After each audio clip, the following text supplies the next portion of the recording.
Bonjour tout le monde, chers élèves de la troisième année secondaire collégiale, bienvenue dans une nouvelle vidéo d'apprentissage à distance. C'est un nouveau cours de langue qui portera sur...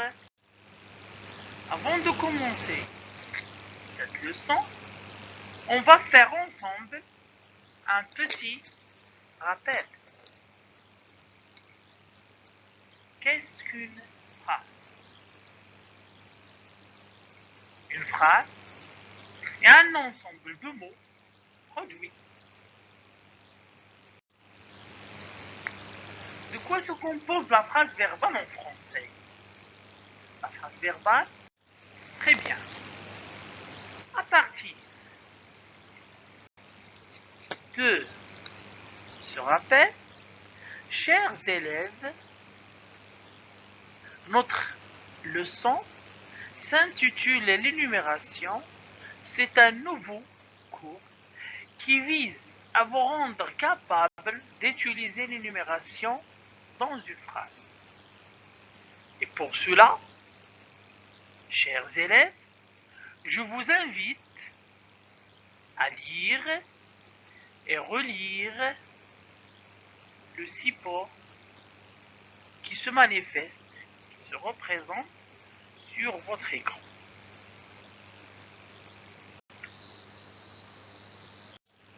Partons. En s'appuyant de cet exemple, nous allons répondre à quelques questions. La première question. Trouve le nombre de phrases employées de cet extrait. Je vous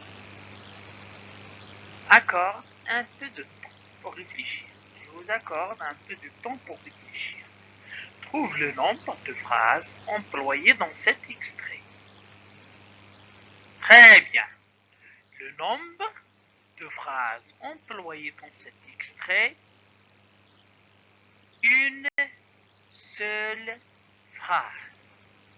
Pourquoi une seule phrase? Car il y a une seule majuscule. Et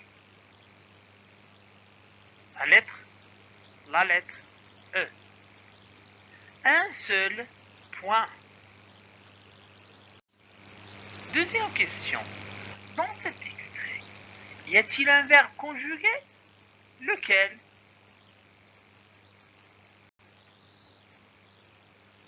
Oui, il y a un verbe conjugué. C'est... Combien de fois est utilisé ce verbe? En analysant maintenant cet exemple, on remarque que le verbe chercher est utilisé une seule fois. Regarde. Elles cherchèrent dans les plis de la robe, dans les plis du manteau, dans... Quatrième question. De combien d'actions se compose cette phrase dans cet extrait? C'est-à-dire, en s'appuyant, en se basant de cet extrait, on va essayer de compter, de repérer le nombre d'actions dans cette phrase. Alors, à votre avis, combien d'actions y a-t-il? Très bien. Il y a plusieurs actions. Le nombre, c'est 4. Très bien. Il y a 4 actions. Alors, je relis la phrase. Et ils cherchèrent dans les plis de la robe, première action.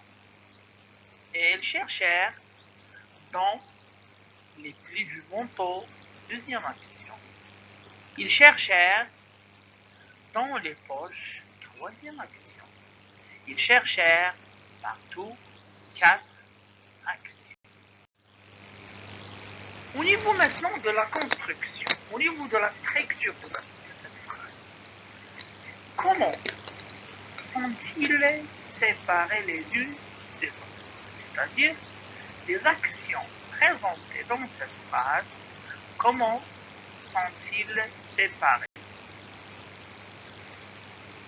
Alors, on remarque que chaque action est séparée de l'autre,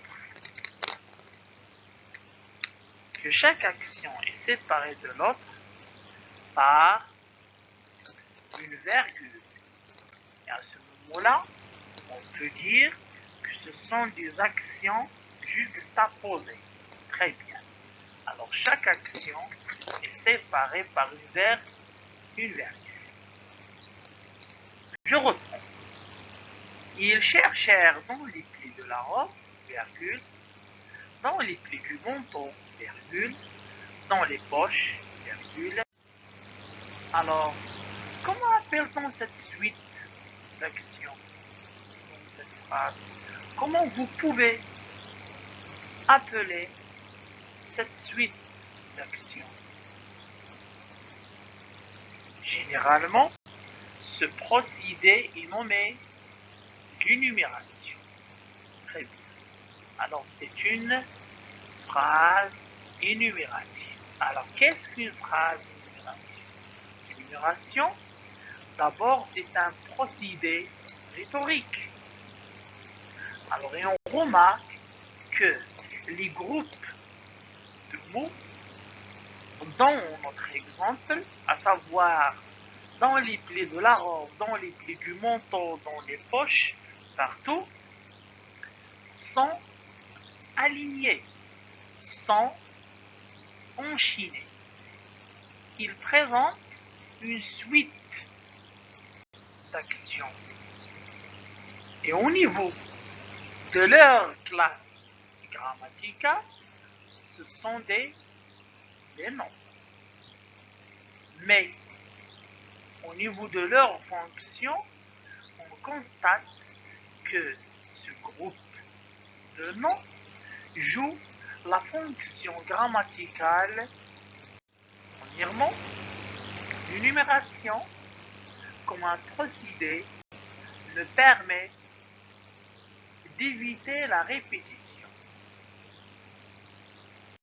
Deuxième chose, jusqu'à maintenant, et comme je retiens, comme un bilan, l'énumération ou la phrase énumérative est une phrase qui comporte des éléments juxtaposés, c'est-à-dire un procédé rhétorique qui consiste à aligner une série de mots de même catégorie grammaticale, à savoir des noms, des verbes, des adjectifs. La structure de la phrase énumérative peut obéir au modèle suivant. Première structure, premier modèle. Sujet, verbe, complément, complément, dernier élément est lié au reste par la conjonction de coordination et.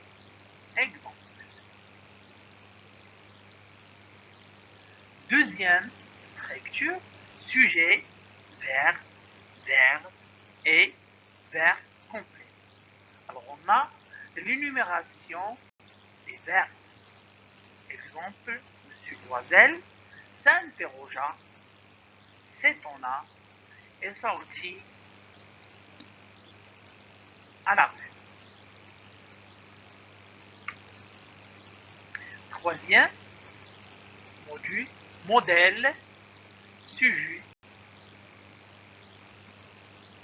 Troisième modèle, je m'excuse,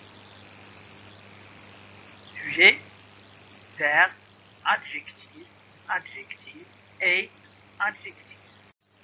Alors jusqu'à maintenant, et pour bien approfondir ce que nous avons vu, je vous invite à faire des exercices suivants.